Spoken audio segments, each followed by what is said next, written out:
Hi friends, voting అయితే start అయిపోయింది. మీ ఇష్టమైన కంటెస్టెంట్లు ఎవరున్నారో వాళ్ళని కోటేసుకుంటున్నారా? అయితే మీరు ఎవరు కోటేస్తున్నారో ఒక్క కామెంట్ చేయండి. వేయకపోయినా కామెంట్ చేయండి. ఎవరిని బయటికి పంపించాలనుకుంటున్నారో ముఖ్యంగా దీన్ని కామెంట్ చేయండి. ఓకే, ఫస్ట్ టైం మన ఛానల్ చూస్తున్నారు, సబ్స్క్రైబ్ చేయండి, లైక్ చేయండి, షేర్ చేయండి. కొంచెం లైక్ చేస్తే మన వీడియో కొంచెం ముందుకు వెళ్తుంది. ఓకే, ఇక్కడ ఓటింగ్కి వచ్చేటప్పటికి చాలా ఇంట్రెస్టింగ్ ఉందబ్బా. అస్సలు ఏం మాట్లాడదు, మోస్ట్ బోరింగ్ అని జైల్లో పెట్టి అందరూ అన్న పర్సన్ వచ్చి ఫస్ట్ ప్లేస్లో ఉందబ్బా. నేనే అన్నట్టు లక్స్ పాప ఫ్లోరా గారు వెళ్ళి ఫస్ట్ ప్లేస్లో కూర్చుంది. కారణం ఏంటి? తనూజ, బన్నీ గారు, ఇమ్మాన్ వీళ్ళు ఎవరు ఓటింగ్లో లేరు. ఒక ఫస్ట్ పాయింట్.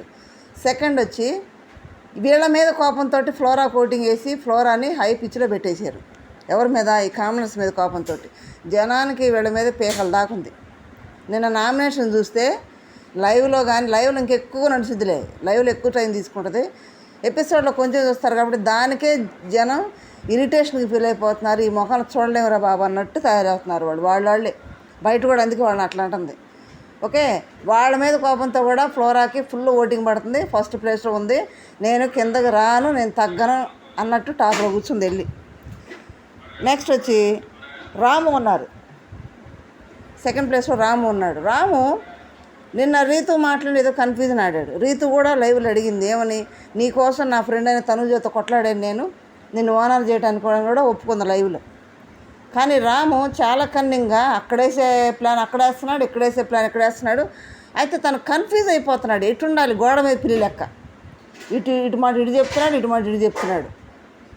ఎక్కడ ఆడాల్సిన డ్రామా అక్కడ ఆడేస్తున్నాడు. చాలా కన్నింగ్గా గోడ మీద పిల్లి లెక్క ఉంటున్నాడు అనమాట.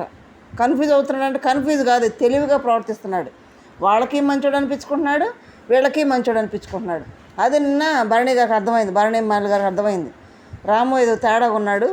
కానీ మాకు స్వాప్ చేసేదంటూ రాము తీద్దామనుకున్నాం.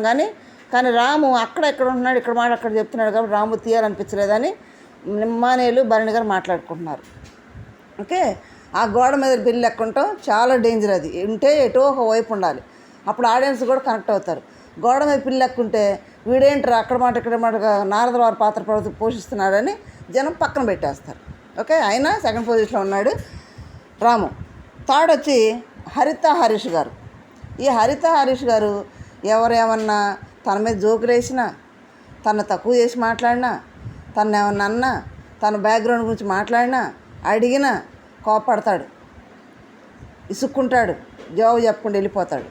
ఎవరేమైనా ఇతను అంటాడు వేరే ఉన్న జోకులు, ఇతనేసే జోకులు తీసుకోడు, కోపడతాడు.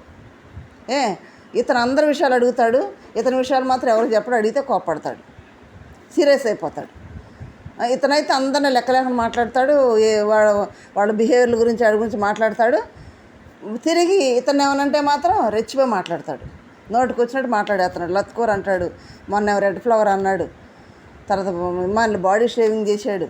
అవన్నీ నామినేషన్లోకి వచ్చినాయి కదా. అట్టా హరిత హరీష్ నోటికి ఏదొస్తే అది వదిలేస్తున్నాడు మాటలు. మరి థర్డ్ పొజిషన్లో అయితే కొనసాగుతున్నాడు. నెక్స్ట్ కళ్యాణ్. ఈ కళ్యాణ్ ఎందుకు వచ్చాడు, ఏం చేస్తున్నాడు? జనం అందరం అరే జవాన్ కదా, చాలా బాగా ఆడతాడు, రూల్స్ పాటిస్తారు అంటే వాళ్ళు చాలా రూల్స్ పాటిస్తారు, చాలా స్ట్రిక్ట్గా ఉంటారు. అసలు ఆ పదానికి విలువ లేకుండా చేస్తున్నాడు అక్కడ. జవాన్ అంటే అందరూ సెల్యూట్ చేస్తారు. అలాంటి హోదాలో ఉన్ని ఆ పేరు పెట్టుకొని అక్కడ చేసే పనులు ఏంటి? రీతు భుజాలు ఒత్తటం, రీతు ఏడుస్తే తొడవటం, ఊరుకోరా అంటాం, నిన్న శ్రీజాను ఓదార్చటం. హరీష్ నామినేషన్లో ఒక మాట అన్నాడని గొగ్గోలు పెట్టి ఏడ్చేసాడు.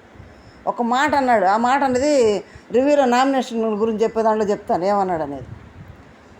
ఏ గొగ్గోలు పెట్టి ఏడ్చేసాడు. అదేమనంటే మేము ఆల్రెడీ అక్కడ ఒక షో చేసి వచ్చామంటాడు. అంతకంటే పెద్ద పెద్ద షోలే చేశారు ఇక్కడ. బాండే గారు, ఇమ్మానేలు, తనుజ వీళ్ళు, సంజన వాళ్ళు, ఫ్లోరా వాళ్ళు, అంతకంటే పెద్ద పెద్ద షోలు చాలా సంవత్సరాల నుంచి చేస్తున్నారు అక్కడ. ఈయనేదో చిన్న ఒకటి అగ్ని పరీక్ష నేను చేసి వచ్చాను 3-4 సార్లు అంటున్నాడు అక్కడ. ఆ స్టేజ్ వచ్చింది తప్పితే ఆడేమన్నా ఉందా? ఏమైనా చేస్తున్నాడు, ఒక ఆట ఆడుతున్నాడా, నలుగురితో కలుస్తున్నాడా? యాటిట్యూడ్ అయితే బాగా పెరిగిపోయింది అబ్బా లోపలికి వెళ్ళాక. బయట ఏంతో వెళ్ళాడు, ఎలా ఏం చేయాలని వెళ్ళాడు, అక్కడికి ఏం ప్రూవ్ చేసుకోవడానికి వెళ్ళాడు, అది లేనే లేదు. వాళ్ళు పెట్టిన రీజన్ కూడా కరెక్ట్ రీజన్లో పెట్టారు. అదేనంటే చూసుకుందాం రండి అంటాడు. ఏం చూసుకునేది? ఆయన కళ్యాణ్ 4th పొజిషన్లో ఉన్నాడు. 5th పొజిషన్కి వచ్చేటప్పటికి మన రీతూ చౌదరి గారు ఉన్నారు. రీతూ చౌదరి నిన్న నామినేషన్ టైంలో ఎందుకు ఏడ్చిందో ఆమెకే తెలియదు. ఎందుకు ఓరుస్తున్నాడో, ఎందుకు ఓదారుస్తున్నాడో డిమాండ్ పవన్ తెలియాలి. మరి రీతుని సేవ్ చేయకుండా శ్రీజని ఎందుకు సేవ్ చేశాడో ఆ డిమాండ్ పవన్కే తెలియాలి. ఏడుస్తుంది కానీ కన్నీళ్ళు అయితే రావు. కానీ ఆ పిల్ల ఏడ్చే దాంట్లో ఒక 2 కోణాలు కనపడతాయి. మనకు నామినేషన్ రివ్యూలో చెప్పుకుంది 2 కోణాలు కనపడతాయి. కానీ అది అర్థం చేసుకొని ముందుకెళ్తే తను కొంచెం మారితే బాగుంటుంది. అర్థం చేసుకుంటే ఇవన్నీ కూడా అక్కడ కరెక్ట్ కాదు. అవి ఆడియన్స్లో బ్యాడ్ తీసుకొస్తే తప్పితే తనకు ప్లస్ ఏం అవ్వవు. తనకు అక్కడ వరకు ఓకే, కానీ ఆడియన్స్ దృష్టిలో బ్యాడ్ అయిపోతుంది కదా.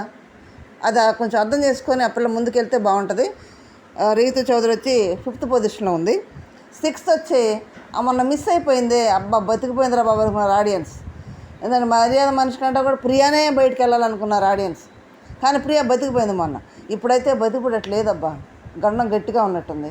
లాస్ట్లోనే ఉంది, అస్సలు బాటం లాస్ట్లోకి వచ్చేసింది. కాబట్టి మరి స్టార్టింగే కాబట్టి ఈ వారంలో వీళ్ళు ఏదైనా గేమ్స్ ఆడి ఏదైనా ఓటింగ్ చేంజెస్ అవుతాయా, మార్చుకుంటారా, మారుతాయా అనేది చూడాలి మనం. ఇప్పుడైతే బాటంలో ప్రియా ఉంది. మరి వెళ్ళటానికి రెడీగా ఉన్నట్టుంది, తట్టబట్ట సర్దుకొని వస్తాం టికెట్కి. మీరేమంటారు? వీళ్ళల్లో ఎవరు వెళ్తే బాగుంటుంది, వీళ్ళలో మీ ఇష్టమైన కంటెస్టెంట్ ఎవరు ఉంటే బాగుంటుంది అనేది కామెంట్ చేయండి, లైక్ చేయండి, షేర్ చేయండి, సబ్స్క్రైబ్ చేయండి. Thank you.